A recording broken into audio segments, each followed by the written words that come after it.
को। तो आज हम पहुंच चुके हैं अपनी 7th क्लास पे, पैरालॉजी, जो कि बहुत ही इम्पॉर्टेंट और मस्ट है हर टीचिंग एग्ज़ाम के लिए। तो आज हम बहुत अच्छे अच्छे एग्जाम्पल्स के साथ क्लियर करेंगे अपने इस कंसेप्ट को। So let's start. देखिए, ये यूनिट बहुत ही इजी होती है और एप्लीकेशन बेस्ड इसमें से क्वेश्चन आते हैं। बट जो पैरालॉजी होती है, अगर देखा जाए तो पूरे एग्ज़ाम को कवर करती है, क्योंकि पूरे एग्ज़ाम में हमें अंडरस्टैंडिंग लगानी होती है जो कि इस यूनिट से बिल्ड होती है। तो प्लीज़ इसको लाइट ना लें और बहुत अच्छे से इनको रिवाइज करें। स्टार्ट करते हैं। पैडालॉजी क्या होता है? To lead the child, child को लीड करना। ग्रीक वर्ड से लिया गया है जिसका मतलब क्या है? टू लीड द चाइल्ड, यानी कि आर्ट ऑफ टीचिंग। अगर पैडालॉजी की बात करें तो किस तरह से पढ़ाया जाएगा, किस तरह से सिखाया जाएगा, कौन सी सिचुएशन में क्या चीज़ें हैं, कौन सी अप्रोच है जो सुटेबल होंगी, कौन सी स्ट्रेटजी है जो डिफरेंट कॉम्बिनेशंस के साथ, डिफरेंट डिफरेंट ग्रुप्स के साथ, बच्चों के साथ इम्प्रूव कराने के लिए उनकी लर्निंग आउटकम को। तो लर्निंग आउटकम को इम्प्रूव कराने के लिए जो कुछ भी किया जाता है, that is involve in the pedology. तो जो पैडागोगी है उसमें क्या होता है कि बहुत ही वाइड स्कोप होता है। हमारी जो टीचिंग होती है, लर्निंग होती है, क्लासरूम इन्वायरमेंट होता है, ठीक है, डिफरेंट डिफरेंट एस्पेक्ट्स होती हैं, कनेक्टिविटी होती है, तो ये सब इसमें कवर होती है। पैडालॉजिकल एनालिसिस की अगर बात करें तो क्या होता है? ब्रेकिंग डाउन, टुकड़ों में तोड़ना। अब देखिए, पैडालॉजी की जब भी बात करते हैं तो किसी भी एक सब्जेक्ट को लेकर, सपोज कीजिए आप साइंस पढ़ाते हैं तो क्या करते हैं? क्या पहले ही दिन बच्चे को सब कुछ सिखा देंगे कि साइंस की टर्मिनोलॉजीज़ क्या होती हैं, ये क्या होता है, वो क्या होता है? नहीं। हम क्या करते हैं? कंटेंट को डिवाइड करते हैं, ब्रेक डाउन करते हैं, एनालाइज करते हैं पहले चीज़ों को। तो पैडालॉजिकल बेसिस पर चीज़ों को एनालाइज करते हैं बच्चे को लीड करने के लिए, उसके आउटकम्स को, लर्निंग आउटकम्स को इम्प्रूव करने के लिए। तो हम क्या करते हैं? We just break down the teaching units into its constituents like sub unit, topic, single concepts, ठीक है। तो हम इस तरह से पढ़ाते हैं। जैसे अब आप हम जो माइंडसेट सीरीज कर रहे हैं, ये भी एक क्या है? पैडालॉजिकल एनालिसिस है। हमने एनालाइज किया जो मेन मेन टॉपिक है, उसका मेन वर्ड क्या है, हम पहले वो निकालते हैं, यानी कि ब्रेक डाउन किया हमने, यूनिट्स में ब्रेक डाउन किया, यूनिट्स से पार्ट्स में ब्रेक डाउन किया, फिर पार्ट से कंसेप्ट्स में ब्रेक डाउन किया, और तब हम चीज़ों को लर्न करते हैं, क्योंकि वो बेटर लर्निंग आउटकम लेकर आती है हमारे लिए। टीचिंग क्या है? टीचिंग सिंपली क्या है? एक ऑक्यूपेशन है, एक प्रोफेशन है, सिर्फ किसका? नॉलेज को ट्रांसमिट करने के लिए, ठीक है। उसके बाद अगर हम बात करें इफ़ेक्टिव टीचिंग की, तो यहाँ पर जहाँ वर्ड इफ़ेक्टिव आता है, इट डजेंट मैटर वो कम्युनिकेशन में आया है, वो टीचिंग में आया है, तो वो बेटरनेस के लिए आता है, ठीक है। जहाँ पर हमें ऐसा एनवायरनमेंट मिलता है, ऐसी पॉजिटिविटी मिलती है कि हमारी जो स्ट्रेंथ है वो बढ़ती है और वीकनेस जो है वो कम हो जाती हैं। उसके बाद हम बात करें पैडालॉजिकल अगर एनालिसिस की, उसमें कुछ स्टेप्स होते हैं। Here you can see these steps.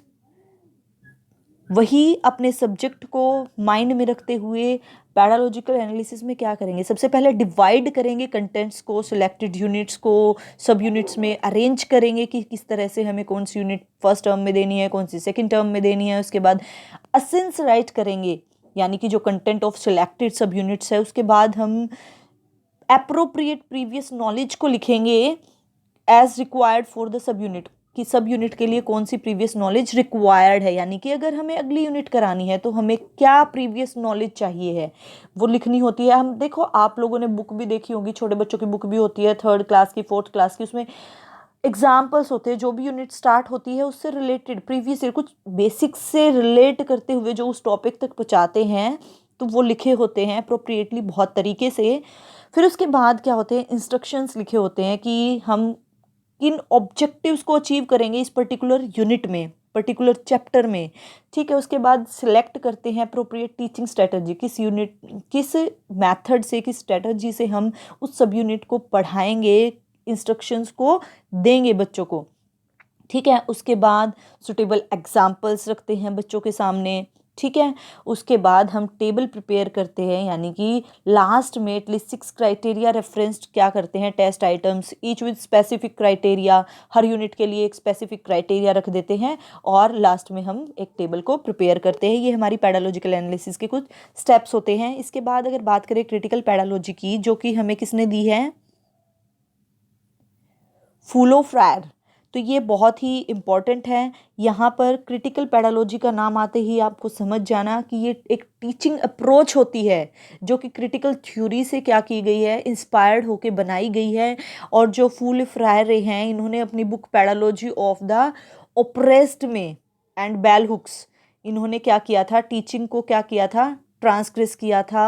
और इन्होंने क्रिटिकल क्या कहा है, इनके अकॉर्डिंग जो क्रिटिकल पैडालॉजी है वो डेवलप करती है हमारी क्रिटिकल कॉन्शियसनेस को, डीप मीनिंग को, चीज़ों को डीपली समझने के लिए, इन डेप्थ अंडरस्टैंडिंग के लिए, सोशल कॉन्टेक्स्ट के लिए और पर्सनल कॉन्सिक्वेंसेस के लिए। ठीक है, तो जो अगर हम इसकी करेक्टरिस्टिक्स की बात करें तो एंटी कॉलोनियल है ये। ठीक है, अवेयरनेस है हमारी पॉलिटिकल नेचर का एजुकेशन की, जस्टिस और इक्वालिटी की बात करता है एजुकेशन में। तो क्रिटिकली चीज़ों को क्या करता है, नोट करता है, फाइंड आउट करता है, लीड करता है इम्प्रूवमेंट के लिए। नेक्स्ट वन इज, अगर हम बात करें टीचिंग की, तो पहले तो इनके नेम याद रखना। उसके लिए वैसे तो ये बहुत इजी हैं क्योंकि ये टीचिंग एप्टीट्यूड में भी हम पढ़ चुके हैं, बट फिर भी इसको लर्न रखने के लिए आप क्या करेंगे, देखो हंटिंग पे कब जाता है एक आदमी, हंटिंग तभी कर सकता है जब वो बहुत ही शार्प होता है, उसकी आंखें, उसकी वो बहुत चौकन्ना होता है, हर तरीके से वो अपना माइंड यूज़ करता है, हर तरीके से वो अपनी सेंस ऑर्गन को यूज़ करता है और बहुत तरीके से हंटिंग करता है। ठीक है, क्योंकि बहुत खतरा होता है उसमें। तो जब हंट यानी कि रिफ्लेक्टिव लेवल किसने दिया है, हंट ने, क्योंकि वो सबसे क्या होता है, क्रिटिकल होता है। वहाँ पर हम बहुत सारी अपनी सेंस ऑर्गन्स को भी यूज़ करते हैं, अपने कॉग्निटिव इफेक्टिव सारे डोमेन्स को यूज़ करते हुए हम हंटिंग करते हैं। ठीक है, तो यहाँ से याद रखना। अंडरस्टैंडिंग के लिए हम क्या कहते हैं, हम कितने ही समझदार क्यों ना हो, हमारे बच्चे कितने ही समझदार क्यों ना हो, पेरेंट्स हमेशा एक ही बात कहते हैं कि देखो पड़ोसी के बच्चे को, वो कितना समझदार है, तुम वैसे कब बनोगे। तो ठीक है, तुम मॉरिसन, मोर समझ के लिए और समझदार बनो। मॉरिसन मांगे मोर। ठीक है, तो मम्मा मांगे मोर, और भी अंडरस्टैंडिंग चाहती है। हम कितने समझदार हो चुके हैं बट फिर भी पेरेंट्स के सामने हम बेवकूफ़ी होते हैं, वो चाहते हैं और भी समझदार बने, तो मोर। मॉरिसन किसके लिए है, अंडरस्टैंडिंग के लिए। अंडरस्टैंडिंग लेवल किसने दिया है, हमारा मॉरिसन ने। तो हर्बर्ट बच गया जो कि मेमोरी लेवल के जो है प्रोफाउंडर हैं। उसके बाद बात करें, एक लेवल होता है हमारा ऑटोनोमियस लेवल। वैसे ये टीचिंग का पार्ट नहीं है बट लर्निंग का पार्ट है, क्योंकि ये स्कूल में आने से पहले होता है। टीचिंग कहाँ होती है, टीचिंग स्टार्ट होती है प्रोफेशनली कहाँ से, स्कूल से, जो कि मेमोरी लेवल से स्टार्ट होता है। अगर पूछा जाए स्कूल लेवल से तो मेमोरी है, बट अगर डायरेक्टली लेवल्स पूछ लिए जाएँ तो मे बी क्वेश्चंस आ सकते हैं किसी भी तरह घुमा फिरा के। तो ऑटोनोमियस लेवल होता है जहाँ बच्चा खुद सीखता है, घर पे खुद सीखता है, अपनी सेंस ऑर्गन्स के थ्रू सीखता है, अपने आसपास चीज़ों को देख कर सीखता है, यानी कि पर्टिकुलर उसको टीच नहीं किया जाता किसी सब्जेक्ट को, बट वो फिर भी चीज़ों को लर्न करता है। ये ऑटोनोमस लेवल में आता है जो कि स्कूल लेवल से पहले होता है, मेमोरी लेवल से पहले का लेवल होता है।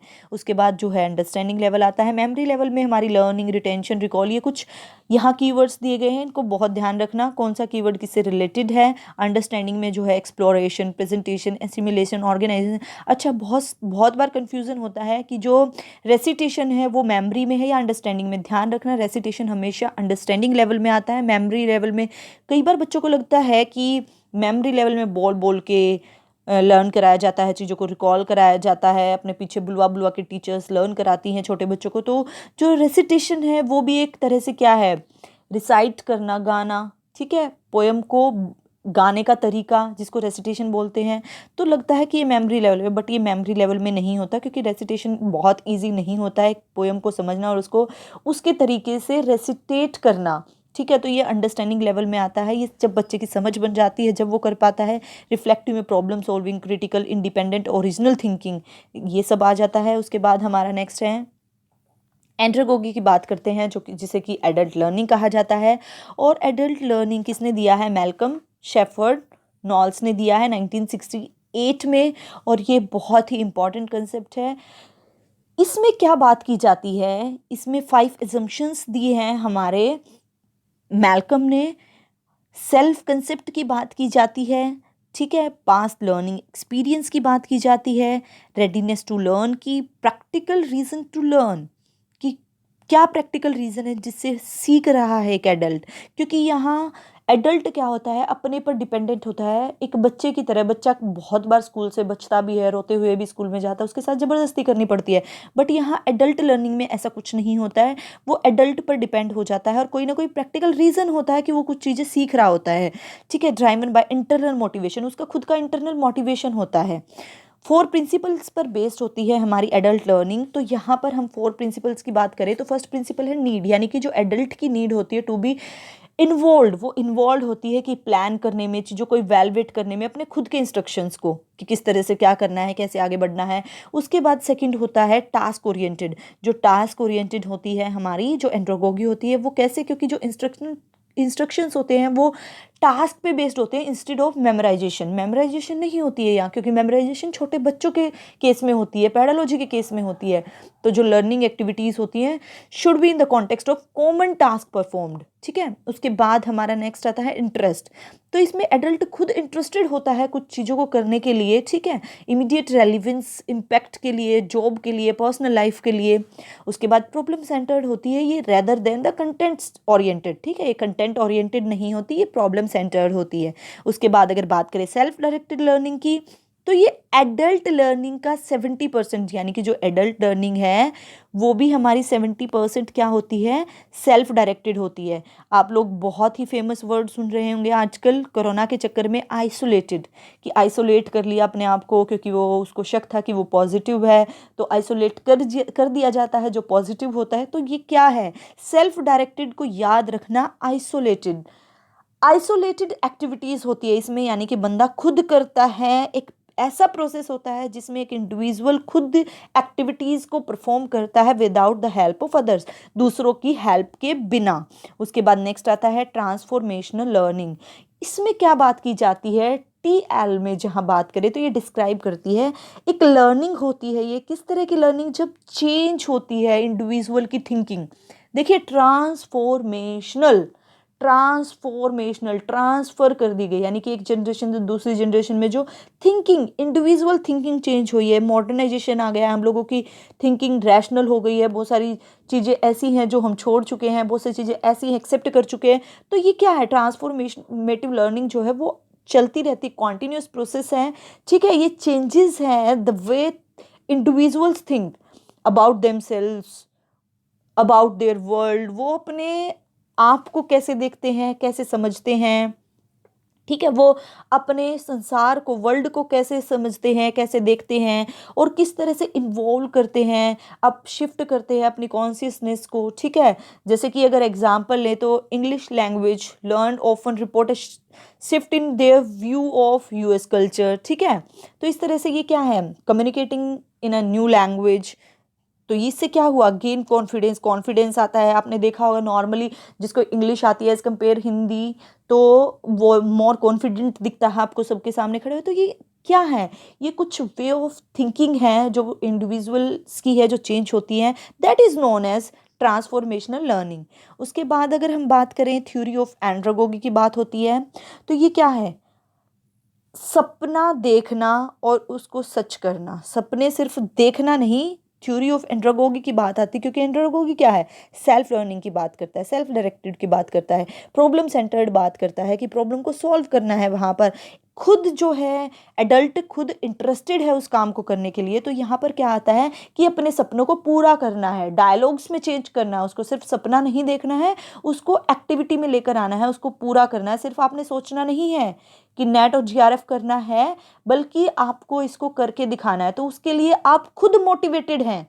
ठीक है, खुद अपनी एक्टिविटीज़ करते हैं, खुद आप पढ़ते हैं, वीडियोस देखते हैं, जहाँ से जो भी मैटर मिलता है कलेक्ट करते हैं, ताकि आपका कहीं से कुछ छूट ना जाए। तो ये क्या आएगा, थ्योरी ऑफ एंड्रोगोगी में आएगा, art of teaching adults effectively. ठीक है, डायनेमिक मॉडल हमें क्या कहता है, मैनेजिंग माई ओन लर्निंग, अपने आप को मैनेज करना। हम कैसे पढ़ेंगे, मैं ये कर सकता हूँ, आई कैन डू इट। ठीक है, डायनेमिक इसलिए है ये, ऑटोनोमियस की एक बंदे पर डिपेंड है, हमारे हम पे खुद पे डिपेंड है ये।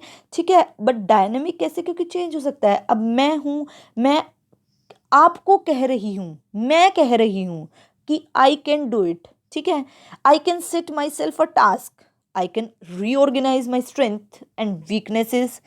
ठीक है, तो एज अ लर्नर्स ये चीज़ों को लर्न करना, रिफ्लेक्ट करना इन चीज़ों में, ठीक है, तो ये आती है हमारे डायनेमिक मॉडल से रिलेटेड।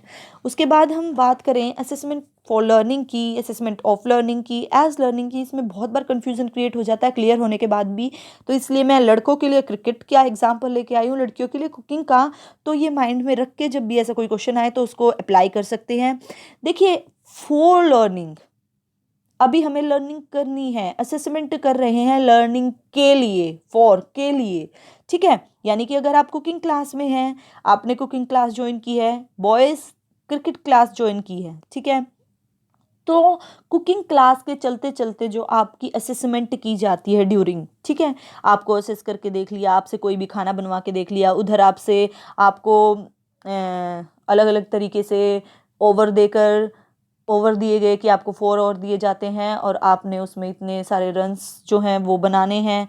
तो ये क्या आएगा असेसमेंट फॉर लर्निंग में, जो बीच बीच में आपकी ड्यूरिंग द इंस्ट्रक्शंस जो असेसमेंट चलती रहती है, ठीक है, लाइक फॉर्मेटिव जो असेसमेंट है वो इसी का एग्जांपल है। असेसमेंट ऑफ लर्निंग की बात करें तो एंड में, यानी कि आपका session complete, cooking classes complete, cricket classes complete, और एंड में आपको एनालाइज किया जाएगा, एंड में आपको असेस किया जाएगा, ठीक है। असेसमेंट एज लर्निंग, अब भाई अपना भी खुद का कुछ इंटरेस्ट होता है। आप अगर खाना बना रहे हैं, ठीक है, कुकिंग क्लासेस में खाना बना रहे हैं, खाना बनाते बनाते आपने हाथ पे रखा और टेस्ट किया कि कैसा बना है, ठीक है, वो क्या है असेसमेंट एज लर्निंग, ठीक है, आप खुद अपने आप को असेस करके देख रहे हैं। उसके बाद क्रिकेट क्लास में अगर कोई लड़का है वो क्या करेगा, खुद, चाहे वो एकेडमी में भी नहीं है, वो घर में है, वो क्रिकेट खेलते हुए क्या सोचेगा कि मैंने, चलो खुद को असेस करता हूँ, क्या मैं दूसरों से ज़्यादा रन कर सकता हूँ, ठीक है, या किसी भी पिच पे अच्छे से खेल सकता हूँ, ठीक है, किसी भी बॉल को टैकल कर सकता हूँ अच्छे से, वो खुद को असेस करके देखता है, ठीक है। तो असेसमेंट एज लर्निंग होती है जो सेल्फ को इवेलुएट करते हैं ड्यूरिंग, ठीक है। उसके बाद है placement assessment. Don't be confuse, placement की जहाँ भी बात आए, प्लेसमेंट स्थान, जगह, तो प्लेसमेंट की जब बात आए तो ये होते हैं एंट्री बिहेवियर, ठीक है। इस टाइप के असेसमेंट में क्या होता है, लर्नर अपना एंट्री बिहेवियर और कैपेबिलिटी दिखाता है, उसकी असेस की जाती है कि इसको कहाँ, इसको कितनी नॉलेज है, यानी कि अगर स्टूडेंट को हमें असेस करना है, प्लेसमेंट असेसमेंट करनी है उसकी, यानी कि उसकी नॉलेज कितनी है, स्किल कितनी है, क्या एटीट्यूड है उसका, ठीक है, और कोर्स ऑफ इंस्ट्रक्शन के लिए तो ऑलरेडी क्या क्या उसने अचीव कर रखा है, ताकि उसके लिए जो एंट्री है वो हो पाए अच्छे से, इजीली, और इजीली वो आगे क्लास में जो यूनिट ऑफ स्टडी होगी उसको कंटिन्यू कर पाएगा या नहीं कर पाएगा, ठीक है। इन्फॉर्म इंस्ट्रक्शंस होते हैं, attempt to quantify what students already know about a topic, कि वो क्या जानता है ऑलरेडी उस टॉपिक के बारे में, ठीक है। तो यानी कि अगर हम बात करें तो एग्जिस्टिंग नॉलेज की अगर बात करें, यानी कि अब तक हमारे माइंड में क्या है, नेक्स्ट करने से पहले हमारा जो एंट्री बिहेवियर चेक किया जाता है कि अब तक इनके दिमाग में क्या है और आगे हमें क्या डालना है, तो उसका लेवल देखा जा सके कि इसको इतना आता है तो किस लेवल से हमें स्टार्ट करना है। फॉर्मेटिव जो ड्यूरिंग द होती है, ड्यूरिंग द इंस्ट्रक्शन। सुमेटिव आप सबको पता है जो एंड में असेस की जाती है, जो एक टाइप ऑफ जजमेंट होती है। डायग्नोसिंग, जिस तरह से डॉक्टर है एक बीमारी का पता लगाता है उसको ठीक करने के लिए, तो इसी तरह से कहाँ पर क्या कमी है, किस तरह से बच्चा सीख नहीं पा रहा है, तो चीज़ों को डायग्नोस करना, ठीक है, उनको इम्प्रूव करने के लिए डायग्नोस्टिक असेसमेंट होती है, जो एक टीचर ड्यूरिंग द लेक्चर करती है। उसके बाद कॉग्निटिव डोमेन की बात की जाती है, ये बहुत ईजी है, बहुत बार हम पढ़ चुके हैं, साइकोलॉजी में भी हम कर चुके हैं, इसको बहुत ध्यान से याद करना। डोमेन्स जो हैं, ब्लूम्स टेक्सोनोमी भी है आप लोगों की, रिवाइज्ड है, उनके साथ कुछ और लोग भी थे उसमें बहुत सारा कंट्रीब्यूशन के लिए, तो यहाँ पर आपको ध्यान रखना। एंडरसन और जो क्रैथवॉल्स थे उन्होंने कॉग्निटिव दिया है, बट यहाँ से कॉग्निटिव से ही सेटिस्फाई नहीं हुए, क्रैथवॉल ने क्या किया, अफेक्टिव भी दे दिया, बड़े इमोशनल थे वो, ठीक है। RH डेव, ठीक है, वो एक डेविल, यानी कि बहुत ही क्या थे, स्ट्रोंग थे। तो RH डेव से याद रखना कि जो साइकोमोटर की बात की है वो RH डेव ने की है, अफेक्टिव की क्रैथवॉल ने की है। एंडरसन और क्रैथवॉल दोनों ने मिलकर कॉग्निटिव डोमेन्स को क्या है आगे तक पहुंचाया है, और ये आप सबको पता है, ये पहली हमारी टेक्सोनॉमी थी जो ओल्ड है 1956 की। उसके बाद जो वर्बिंग और नाउन वाला चेंजेस हुआ, उसके बाद 2001 में ये दी गई, क्रिएटिंग, इवेलुएटिंग, एनालाइजिंग, फिर अप्लाइंग, अंडरस्टैंडिंग, रिमेंबरिंग, इधर से अफेक्टिव है, साइको मोटर है। इनको बहुत ध्यान से इनकी सीक्वेंस को लर्न रखना। देखिए यहाँ आपको पता होगा कॉग्निटिव में आई थिंक क्रिएटिंग क्या होता है, इवैल्यूएटिंग क्या होता है, हम बहुत बार पढ़ चुके हैं, बट यहाँ मैं आपको बताना चाहूँगी अफेक्टिव को थोड़ा एक्सप्लेन करना चाहूँगी नीचे के लेवल से। अगर हम फर्स्ट चलें, रिसीविंग यानी कि विलिंग टू लिसन, ठीक है, मतलब कि अवेयर होकर सुनते हैं। उसके बाद रिस्पॉन्डिंग में क्या आएगा, यानी कि विलिंग टू पार्टिसिपेट, अब हम रिस्पॉन्ड करना चाहते हैं, हम चीज़ों में पार्टिसिपेट करना चाहते हैं।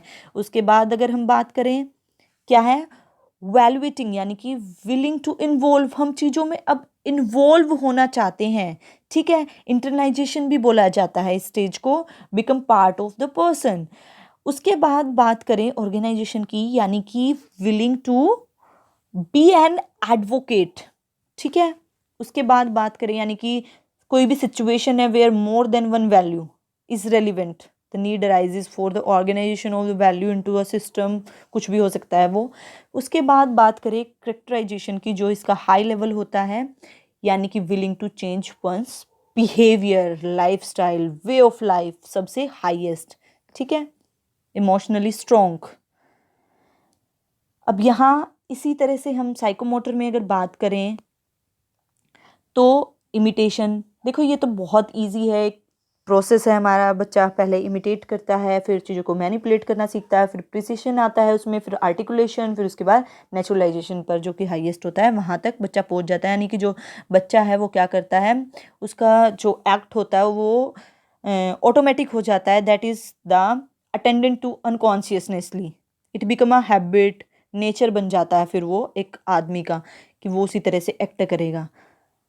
आर्टिकुलेशन में क्या होता है, बहुत सारे एक्शंस होते हैं साइमल्टेनियसली, जो इक्वल प्रोफिशिएंसी से जो एक्ट कराया किया जाता है, ठीक है। उसके बाद जो अगर हम बात करें मैनिपुलेशन में क्या आता है, सिर्फ जो इंस्ट्रक्शन होते हैं रेदर देन जस्ट ऑब्जर्वेशन, उनको इंक्लूड किया जाता है। एक्शंस रिक्वायर होते हैं, रिपीटिशन फॉर द फिक्सेशन, बार बार अगर किसी एक्शन को बार बार किया जाता है, रिपीट किया जाता है, तो फिक्स हो जाता है वो। Here we just discuss about the criteria referent, norm referent। फिर से वही एग्जाम्पल दूंगी मैं आपको, क्योंकि एग्जाम्पल बार बार चेंज ना करें। मैंने लास्ट क्लास में भी आपको बताया था, क्राइटेरिया की बात की जाती है तो सी टेट एच टेट को याद रखना कि जहां आपको ये है कि 90 मार्क्स लेने हैं, ठीक है, उसको क्लियर करने के लिए आपको किसी और के साथ compete नहीं करना है, आपने उस क्राइटेरिया को, जो क्राइटेरिया रख दिया है उसको बीट करना है। बट नॉर्म रेफरेंस में अपने किसको याद रखना, नेट को, ठीक है। यहाँ पर कोई क्राइटेरिया नहीं रख दिया गया है कि आपको 90 लेने हैं या 100 लेने हैं। यहाँ पर डिपेंड करता है बच्चों की मेहनत पर, वो कितना करते हैं और फिर मेरिट लिस्ट कहाँ तक पहुँचती है, ठीक है। यहाँ पर जहाँ कंपैरिजन की बात आती है तो नॉर्म रेफरेंस की बात की जाती है, क्राइटेरिया की, जहाँ एक क्राइटेरिया सेट कर दिया जाता है उसको अचीव करना होता है। उसके बाद रूब्रिक्स, पोर्टफोलियो और रिफ्लेक्टिव जर्नल्स हम बहुत बार पढ़ चुके हैं। रूब्रिक्स क्या होता है, एक स्कोरिंग टूल होता है, सेट ऑफ इंस्ट्रक्शन होता है, क्वालिटी और डाटा होता है जो स्टूडेंट का, उसको रेटिंग की जाती है। पोर्टफोलियो में उसकी पूरी प्रोग्रेस है, पूरे स्टूडेंट का पूरा कलेक्शन होता है उसके काम का। रिफ्लेक्टिव में अपने आप का पर्सनल रिकॉर्ड होता है इम्प्रूवमेंट के लिए। यहाँ पर आप देख सकते हैं, ये कुछ मैंने जानबूझ के पिक्चर्स डाली हैं आपके लिए, पोर्टफोलियो और रूब्रिक्स की, किस तरह से बनाए जाते हैं, ठीक है।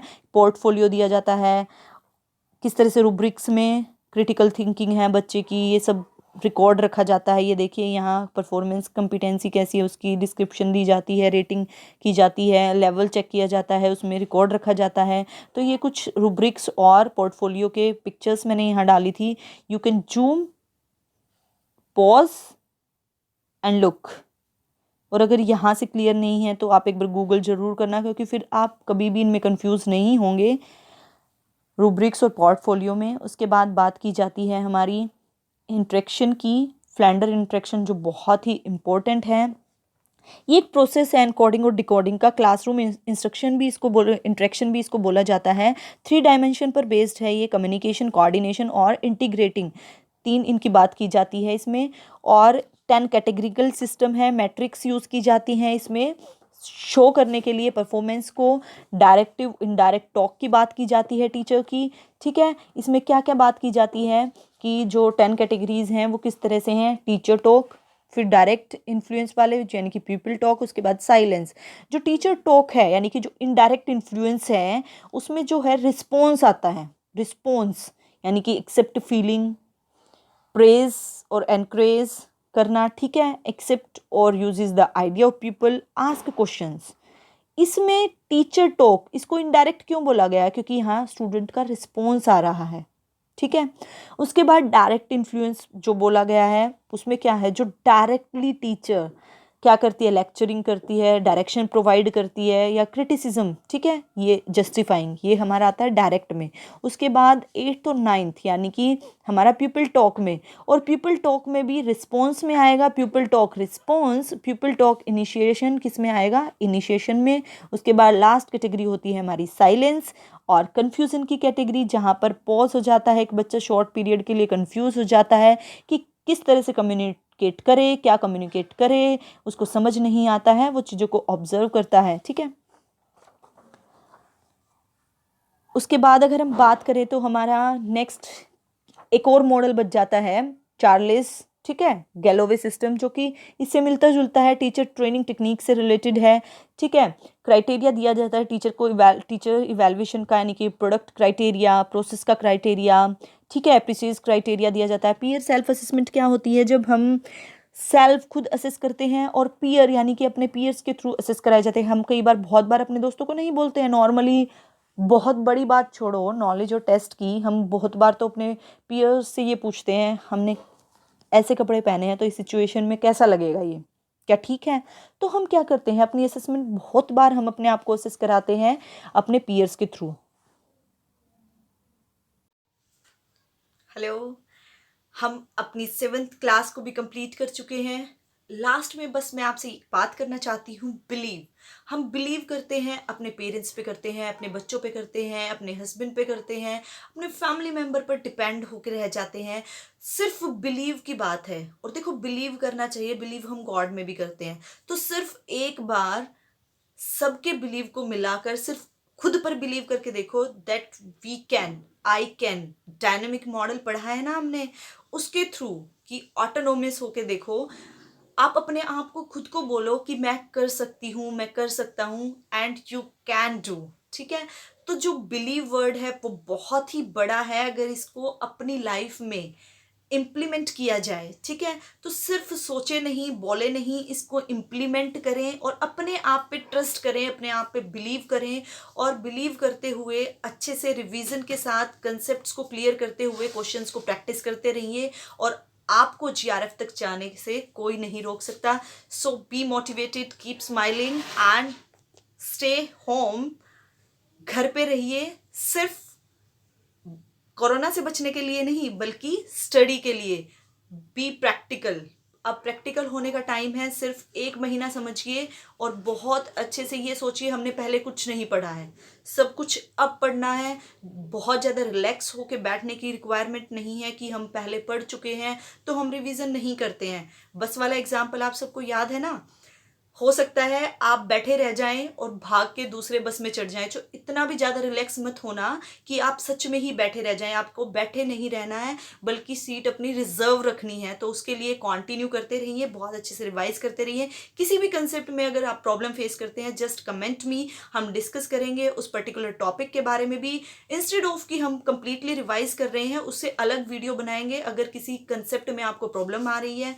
तो मिलते हैं नेक्स्ट वीडियो में अपनी माइंडसेट सीरीज को कंटिन्यू करते हुए। So bye bye and thank you for watching, keep learning.